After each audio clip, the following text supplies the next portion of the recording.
Hi there, and welcome back to our video series on ways to vote outside the normal polling location on Election Day. Maybe you have to work on Election Day, or you'll be traveling, or just have a crazy schedule on Tuesdays. Lucky for you, in Idaho, there are options available for you to vote prior to Election Day. We have already discussed the steps of the absentee voting process at length in this series, but in this episode, we are going to look at two unique variations.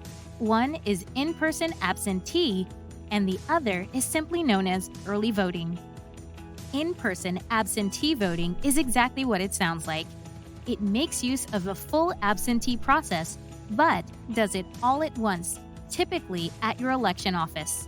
If your county provides this option, in order to vote, you will arrive at the designated polling location, complete an absentee ballot request form, immediately receive an absentee ballot packet tailored to your precinct details.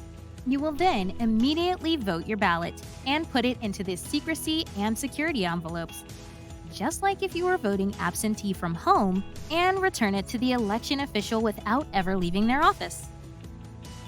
If you need a recap on the procedures of absentee voting, just return to the earlier episodes in this series.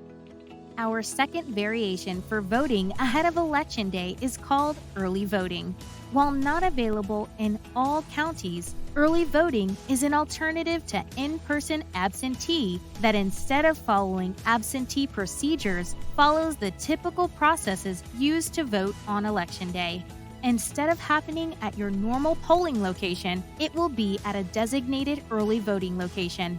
Counties that choose to offer early voting must do so starting at least 15 days before an election, and must conclude at 5 p.m. on the Friday before the election. Counties may offer one or more early voting locations within the county. Regardless of how many are offered in a county, an early voting location will operate just like a traditional polling location would on Election Day. They will offer in-person, same-day registration and will check already registered voters in by verifying their names in the voter roll. A voter will then be issued a ballot based on where he or she lives.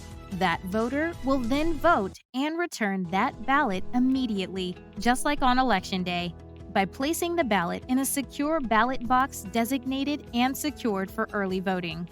Since these early voting ballots are not in confidentiality envelopes, they may be fed directly into a ballot tabulator or electronic scanning device, but the count on these devices cannot be accessed or released until Election Day to prevent election issues.